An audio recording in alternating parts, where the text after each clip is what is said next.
तो हम समझ जाते हैं कि यहाँ पे इलेक्ट्रिक फील्ड मौजूद है। यानी कि अगर किसी पर्टिकुलर पॉइंट पे कोई भी चार्ज अगर रखिए और चार्ज के अंदर इलेक्ट्रोस्टैटिक फोर्स अप्लाई हो तो उस पॉइंट पे इलेक्ट्रिक फील्ड है, यानी उसके अराउंड स्पेस पे इलेक्ट्रिक फील्ड है। अगर फोर्स ना अप्लाई हो तो उस पॉइंट पे इलेक्ट्रिक फील्ड नहीं होगा। सपोज दैट मान लीजिए ए पॉइंट चूज किया, उस पे Q0 टेस्ट चार्ज रखा, जिसकी वजह से F फोर्स अप्लाई हुआ। कितना फोर्स अप्लाई हुआ? F फोर्स अप्लाई हुआ। और इस F फोर्स की वजह से charge A to B direction में क्या करेगा? मूव करेगा।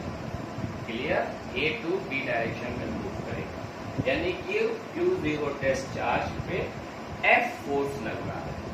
तो हम A पॉइंट पे इलेक्ट्रिक फील्ड इंटेंसिटी फाइंड कर लेंगे। तो electric field intensity E is equal to होगा E is equal to F upon Q0।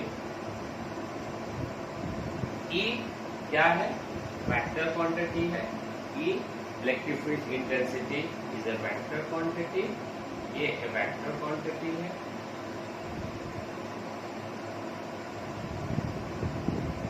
और Q0 और F क्या है? फोर्स है, ये भी एक वेक्टर क्वांटिटी है।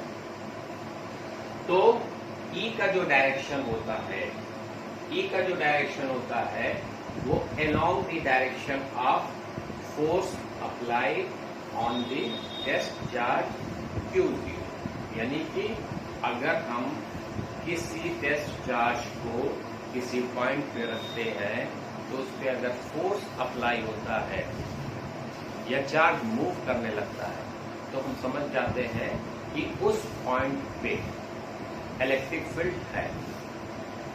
अब इलेक्ट्रिक फील्ड इंटेंसिटी कैसे फाइंड करेंगे?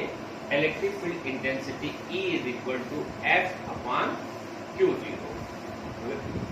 E क्या है? वेक्टर क्वांटिटी है। F फोर्स है। डायरेक्शन ऑफ E, E का डायरेक्शन क्या होता है?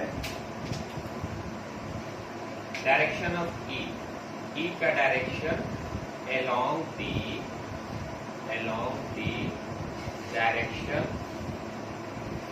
the direction of force E का होता है, along the direction of force.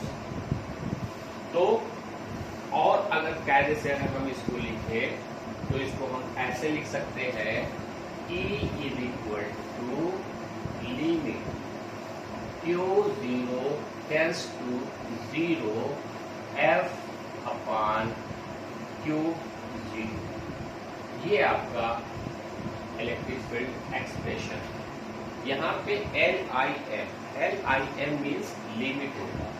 Limit Q0 tends to 0, यानी कि जो टेस्ट चार्ज रखेंगे यहाँ पे वो बहुत ही लेस होगा, बहुत ही माइन्यूट होगा, उसका मैग्नीट्यूड कम होगा। रीजन क्या है?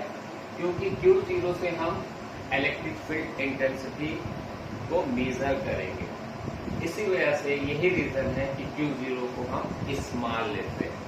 तो इससे बेटर एक्सप्रेशन आपका ये है कि E is equal to limit Q0 tends to 0 F upon Q0।